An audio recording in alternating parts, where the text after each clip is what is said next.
Simple એક કાગળમાં જ લખી નાખીએ. ના ફોનથી બોલેલો ને અહીંયા બોલાવીએ સર સિંગડાભાઈને કેસો એ બધાને કહી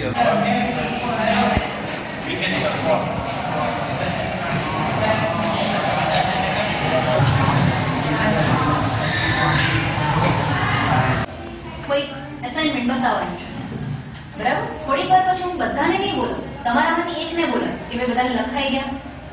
જો લખાયા હોય તો બધાને તો વારા પ્રતિ આવી જાય ક્લાસમાં, બરાબર?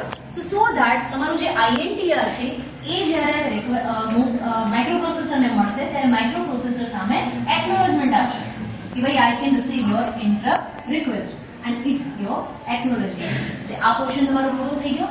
ડ્રેફ RST 7.5, 6.5, 5.5.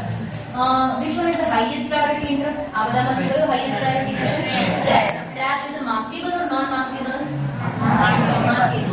Maskable. Non-maskable એટલે જેના કન્ટેન્ટમાં તમે ચેન્જ ન કરી શકો, જેનું તમે પ્રોગ્રામિંગ ન કરાવી શકો, બરાબર? કોઈ પણ signal. So trap is a highest priority non-maskable interrupt. RST 7.5, RST 6.5, RST 5.5, they all are known as maskable vector interrupt. આખો ક્વેશ્ચન તમારો પૂરો, બરાબર? આ બે પિનના ફંક્શન શું થશે? હોલ્ડ અને એક્શન. 30 વોલ્ટ ઉપર વર્ક કરે છે અને 15 એમ્પિયર કરંટ લે છે, બરાબર? એના વાઇન્ડિંગ બતાવેલા છે અને આ જે અંદરનો જે પોર્શન છે, ગર્ભનો પોર્શન યાની કે કોરનો ભાગ છે, જે શેમાંથી બનેલો છે? કોપર વાઇન્ડિંગમાંથી બનેલો છે. એટલે ટ્રાન્સફોર્મર છે, ટ્રાન્સફોર્મરનો ફંક્શન શું છે? ટ્રાન્સફોર્મર છે ઇલેક્ટ્રિકલ પાવર ને બીજી જગ્યાએ ટ્રાન્સફોર્મર છે. મતલબ એ કે સપોઝ તમારે ટ્રાન્સફોર્મર સ્ટેપ અપ કરવું હોય, સ્ટેપ ડાઉન કરવું હોય, પણ ટ્રાન્સફોર્મર ની અંદર ફ્રીક્વન્સી ચેન્જ થશે નહીં, બરાબર? અહીંયા ફ્રીક્વન્સી લોકોએ લખી નથી, જનરલી માર્ક કરેલું હોય છે 230 વોલ્ટ સપ્લાય હોય છે. No resistance in parallel એટલે બધું કરંટ ક્યાં જશે? Now we'll take an example of practical. એટલે અહીંયા શું રાખશું આપણે? ડ્રો કરો તમારી સર્કિટમાં.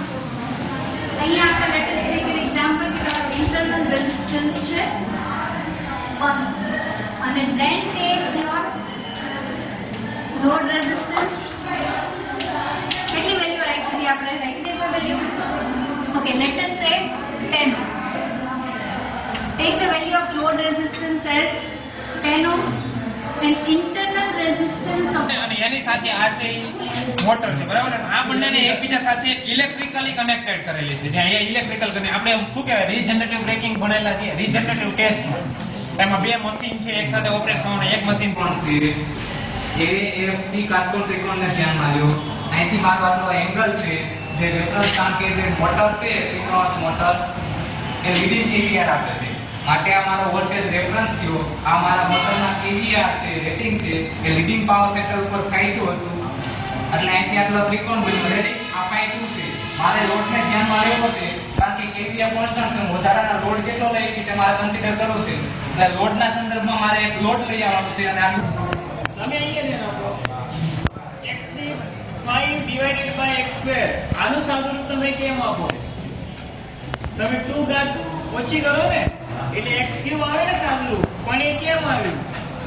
x raise to 5 minus 2, 5 minus 2 કરે એટલે 3 આવે ને x ક્યુબ. તો એ જ રીતે અહીંયા આવ્યું ને x raise to a divided by x raise to b, that is x raised to a minus b. તો એ જ રીતે આમાં આવશે e raised to 3t by e raised to 3x, e raised to 3t minus 3x. તો અહીંયા line BC માટે હવે પાછા આગળ વધીએ તો MLCB ત્રણ વસ્તુ કોમન. કિલોવોટ એટલે કે આ જે રીડિંગ દેખાડશે એ કિલોવોટ નું રીડિંગ હશે. પછી પાછી સર્કિટ છે અહીંયા એટલે કે આ બંને લાઈન વચ્ચે આ આખો એને કોમન લીધો છે, આ પોઈન્ટ કોમન છે. અહીંયા કિલોવોટ નું રીડિંગ દેખાડે છે એટલે કે આપણે એની સાથે કિલોવોટ થી લઈ અને આ અહીંયા લોડ માં જોડ્યું. હવે લોડમાંથી બેક થઈ અને પાછું અહીંયા ઇન્ડક્ટિવ કોમ્પોનન્ટ ગોઠવી દીધું છે. સર્કિટ આખી બેક થાય છે એટલે કે ન્યુટ્રલ પોઈન્ટ તરફ આવે છે એટલે કે આ ન્યુટ્રલમાં અહીંયા સર્કિટ પૂરી થાય અહીંયાથી લઈ અને અહીંયા સુધી. હવે આ બંને વચ્ચે L અને N એટલે કે આ તમારી લાઈન છે અને આ તમારું ન્યુટ્રલ છે, એની વચ્ચે કિલોવોટ એટલે કે કિલો શોર્ટ ટ્રાન્સમિશન લાઈન અને મીડિયમ ટ્રાન્સમિશન. આ આપણે જે કહીએ છીએ એ મીડિયમ ટ્રાન્સમિશન લાઈન છે. હવે આપણે સર્કિટને સ્ટાર્ટ કરીએ તો M, L, C અને P પોઈન્ટ હતા. ટોટલ 4 પોઈન્ટ છે. બે આ લાઈન લોડ, બે પછી અહીંયાથી લોડ એટલે કે લોડ આપણે જે કનેક્ટ કરાવીએ છીએ એ M, L, C common point અને L V આવશે એટલે કે એ વોલ્ટેજ બરાબર થશે. હવે સર્કિટમાં આપણે આગળ વધીએ તો આ AB છે, એના માટે આ રેઝિસ્ટિવ કોમ્પોનન્ટ R/2 અને અહીંયા છે X/2 એટલે કે મીડિયમ લાઈન છે. હવે અહીંયા સર્કિટ ગોઠવેલી છે, આ આગળથી આ કિલોવોટ નું રીડિંગ દેખાડે. પછી અહીંયા આ બંને પોઈન્ટ વચ્ચે R/2 અને X લો પ્રકારનું મીટર છે બરાબર. તો એમાં રીડિંગ એટલે કે અહીંયાથી આમાં આની અંદર કોઇલ હશે, ડિફ્લેક્ટિંગ પોઈન્ટ હશે બરાબર છે. એટલે કે અહીંયાથી આપણે જ્યારે x -1/3 into t - x formula બની ગઈ એવી એટલે આ લિમિટ કેટલું થઈ જશે 1 3 into 1 into હવે આ જે લિમિટ છે એ t પર આધારિત છે. t tends to x એટલે t પર આધારિત આ તમારા કરંટનો રેઝિસ્ટન્સ તમે કેલ્ક્યુલેશન કરશો V/I.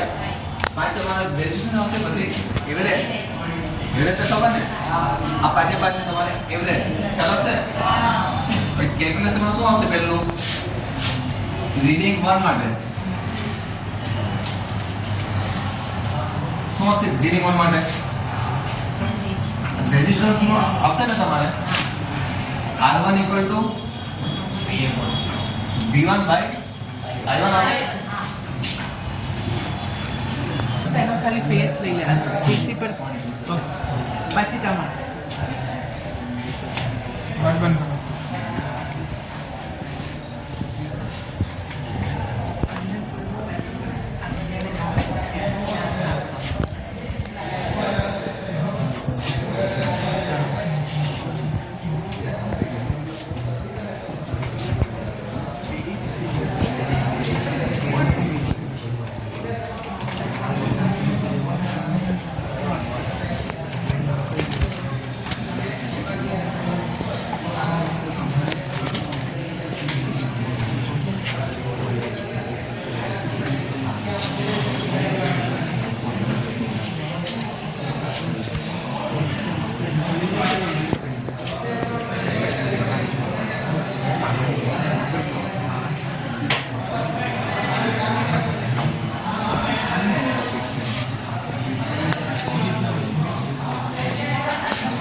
જોતા જોતા કામ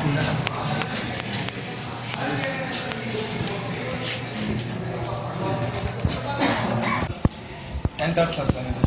હાઈ કોમ્પ્રેશનના લીધે એનું ટેમ્પરેચર હાઈ હશે એટલે ડીઝલનું ઇગ્નિશન અને તે દરમિયાન આપણને પાવર સ્ટ્રોક મળે. મીન્સ કે પિસ્ટન પર ફોર્સ લગાવશે અને પિસ્ટનને નીચે ધક્કો મારશે બરાબર. લાસ્ટ સ્ટેજ છે એક્ઝોસ્ટ.